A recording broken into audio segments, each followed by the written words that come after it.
Le diabète et les maladies endocriniennes sont diagnostiquées à travers cette rencontre. D'ailleurs, il s'agit pour les acteurs de fédérer à travers l'Afrique tous les potentiels pour lutter contre le déficit de spécialistes de ces maladies non transmissibles. Nous nous attendons en 2040 à plus de 700 millions de diabétiques dans le monde et ces 700 millions, les 75 ou 80% vivront dans nos pays en développement.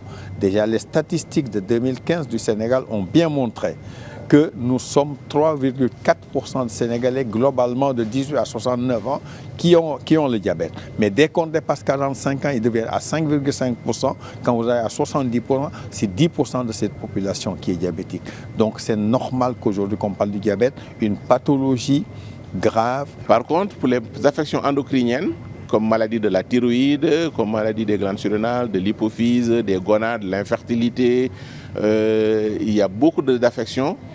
Ils sont d'une fréquence moindre par rapport au diabète. Mais qu'à cela ne tienne, ce n'est pas la fréquence qui intéresse un patient. L'individu qui a une maladie, qu'il y ait 100 000 malades comme lui ou qu'il soit seul, ce qui est important pour lui, c'est que le diagnostic soit fait et qu'il soit traité. Et c'est en cela que l'endocrinologie est importante parce que la plupart de ces maladies, entre guillemets, non aussi fréquentes que le diabète, les généralistes passent à côté. Et donc, il faut pouvoir avoir un généraliste qui au moins y pense, pour orienter vers l'endocrinologue qui fera les explorations nécessaires pour retenir ou infirmer cette hypothèse diagnostique.